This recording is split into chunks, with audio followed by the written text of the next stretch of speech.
Olá, gente boa, tudo bem? Mais um vídeo da série Mensagens de Fé e Esperança em meio às adversidades da vida. Hoje nós queremos falar sobre um tema bastante interessante, talvez até polêmico. Aonde está Deus diante de tantas tragédias? Onde está Deus diante de tantas tragédias? Antes de mais nada, eu quero pedir para você que, por favor, se você ainda não é inscrito no meu canal, se inscreva, deixe um joinha e acione o sininho para que sempre que haja um novo vídeo você possa ser informado, ok? Então vamos refletir um pouco a respeito da palavra de Deus. Eu gostaria de ler o livro de Eclesiastes no capítulo 7, onde diz assim: melhor é a boa fama do que o melhor unguento, e o dia da morte do que o dia do nascimento de alguém.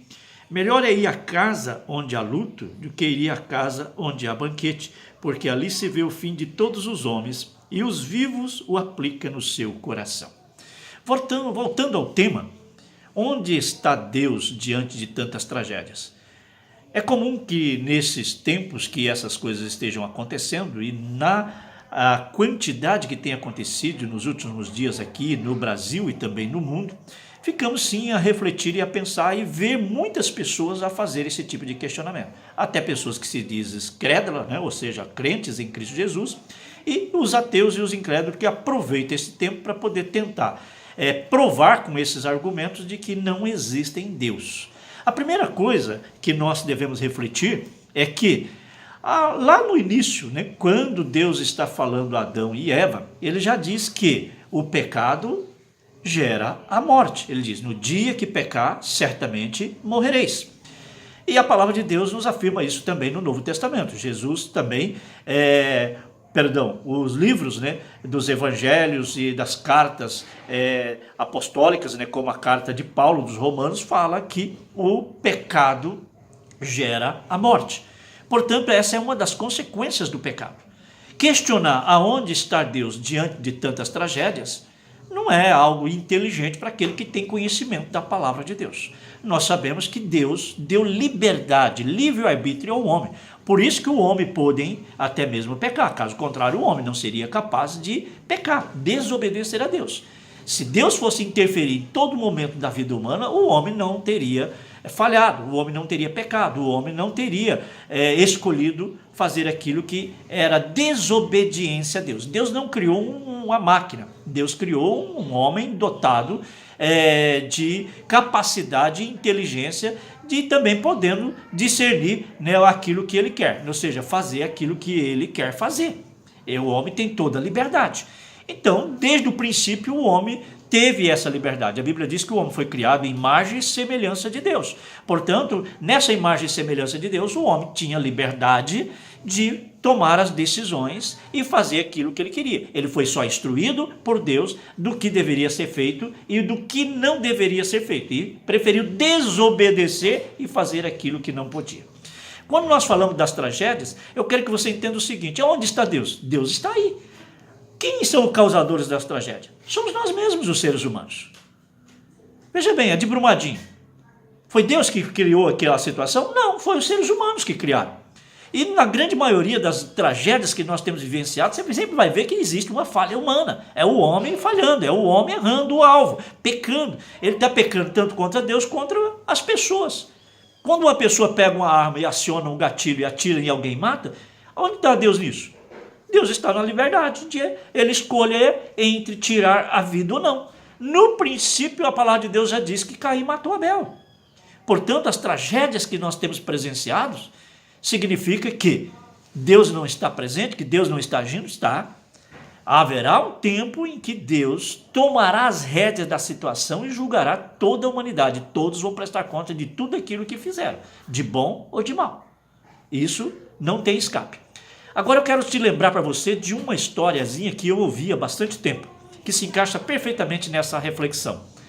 Um certo homem estava numa barbearia fazendo a barba e ele começa a conversar com o barbeiro, e ele menciona a respeito da sua fé, que ele cria em Deus. E o barbeiro se diz ateu, que não crê em Deus, e ele questiona e usa esse tipo de argumento, dizendo que aonde estava Deus diante de tanta tragédia, de fome, de miséria, de necessidade, das pessoas passando por tantas situações.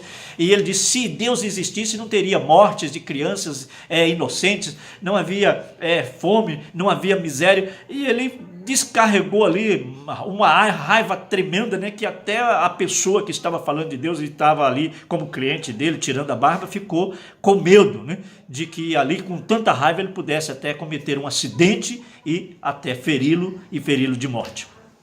Terminando a barba, ele ficou calado, esperou terminar, terminou, ele saiu para fora pensando que ele não tinha como contra-argumentar todos aqueles argumentos que o ateu barbeiro tinha dito para ele.